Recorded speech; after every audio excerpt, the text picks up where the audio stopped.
It is possible and true to use all of the evidences that prove the existence of Allah in order to prove the existence of angels.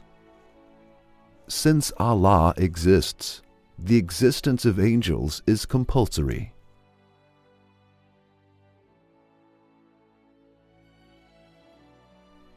Is it at all possible that Allah, who is the owner of this universe, should cause creatures to speak with one another in hundreds of thousands of languages, that He should listen to their speech, know them, and He Himself should not speak? God forbid! Not to speak is a deficiency. Allah is free and away from deficiencies. Since He spoke, He definitely created angels that would communicate with Him, because Allah talked to His human prophets through angels.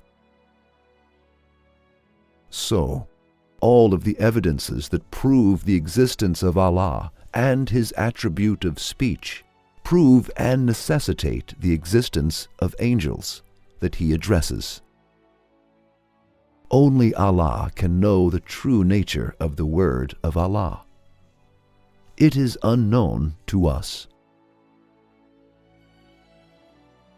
Is it at all reasonable that Allah created this universe, and He should not declare His divine purposes through a decree? That He should not send a book like the Quran, which will solve the riddles of this world and provide the true answers to the three awesome, universally asked questions. Where do the creatures come from? Where are they going? And why do they come in convoys, stop for a while, then pass on? God forbid! He definitely sent it. Since He sins and will sin, He definitely created angels that He will use as a means of sending.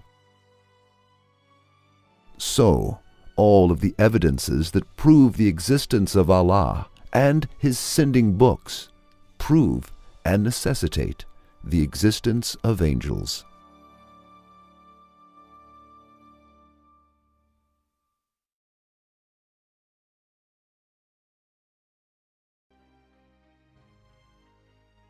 Is it at all possible and reasonable that Allah Almighty made this universe a permanent book to show His names, and placed meanings in a letter like a word, in a word like a line, in a line like a page, and in a page like a book?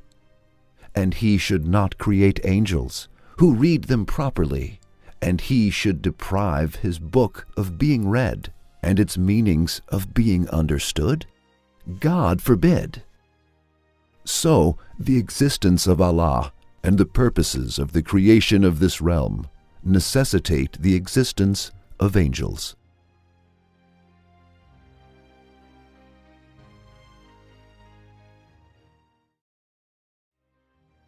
Is it at all possible that Allah Almighty made this realm a mosque by decorating it with magnificent verses, meaningful embroidery, and created a species in every corner of it to worship, and that He should leave the stars, which are like the rooms of this mosque, empty without any worshippers?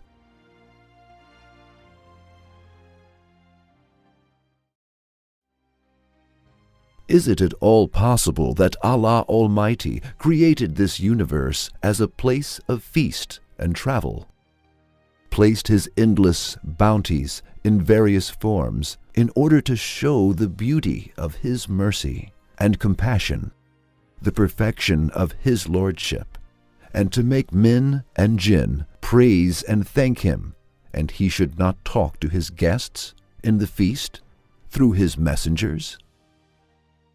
He should not inform them about their duties of praise and worship? And those messengers should not be angels, but other beings? God forbid!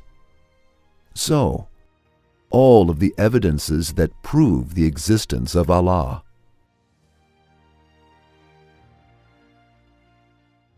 And that men have the duties of thanking, praising, and worshiping Allah necessitate and prove the existence of angels.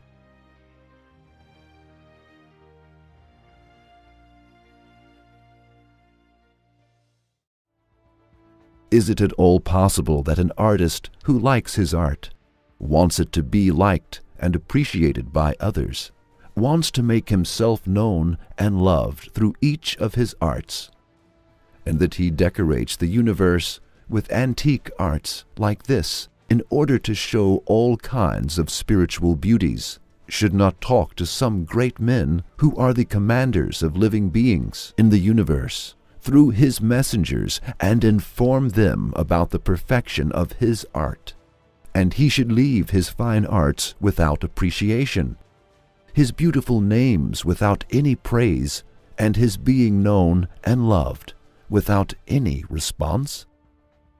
God forbid. So, the evidences that prove the existence of Allah and His wisdom in creating this realm prove the existence of angels as well.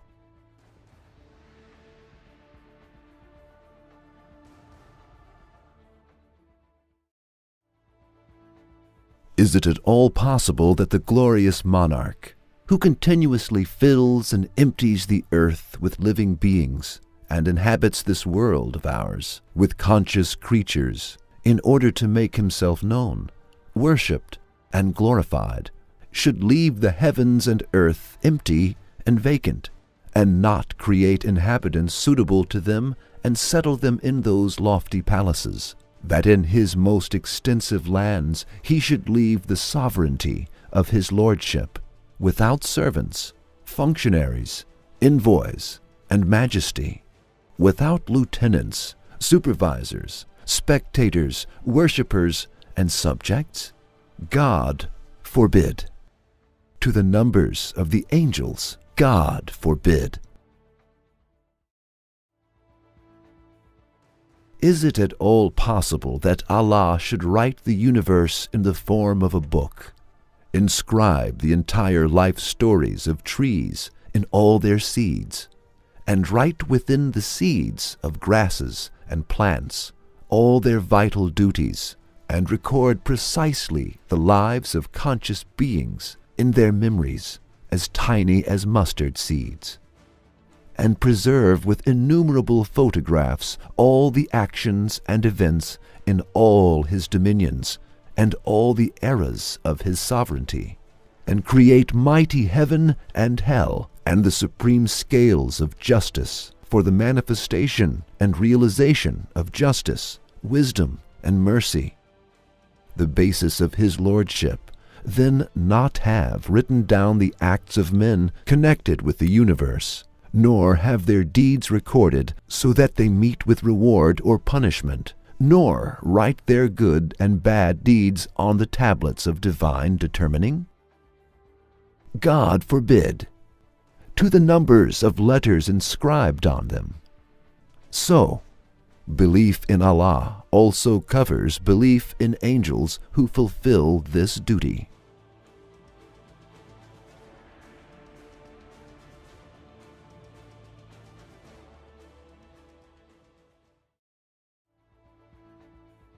Is it at all possible that Allah should be wise and created this realm with so many wisdoms, made and created some uses and benefits in everything, and showed his wisdom by giving man's liver, which is a piece of flesh, more than 400 duties, and then should make his wisdom denied by leaving that enormous sky empty?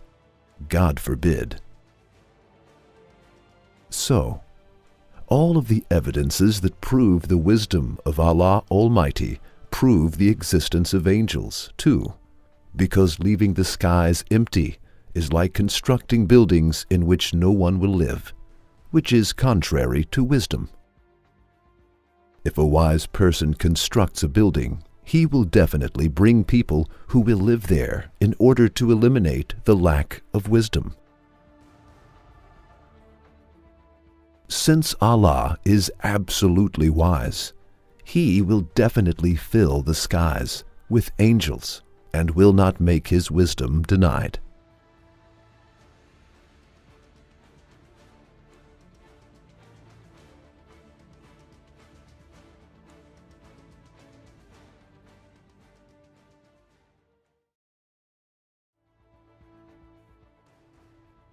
Is it at all possible that the grandeur of Sultanate appears and is shown through armies and Allah, who is the Sultan of pre-eternity and post-eternity, should not create armies of angels in order to show His Sultanate and leave His Sultanate faint and spiritless? God forbid. So, all of these evidences prove the existence of Allah, and His name, Sultan, prove the existence of angels too.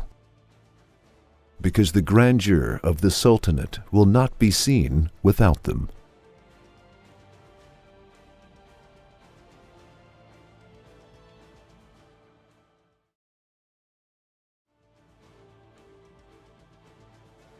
It is possible to give more examples relating to the issue that all of the evidences that prove the existence of Allah also prove the existence of angels.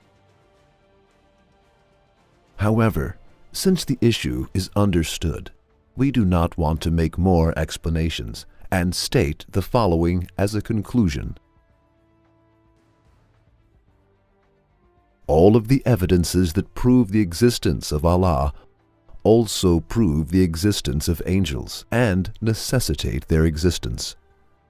Then it will be true to say the following to prove the existence of angels. There is an order in the universe. Therefore, angels are true and real. That is, the order and system in the universe can be used to prove the existence of angels. Since there is an order in this realm, there is Allah, who established and maintains this order. An order cannot exist without the being that maintains it. Since Allah Almighty exists, the existence of angels is also obligatory, as the tens of reasons we have mentioned and have not been able to mention indicate. In conclusion, we can say by showing all of the evidences that prove the existence of Allah, His beautiful names and His holy attributes, that the existence of angels is true and real.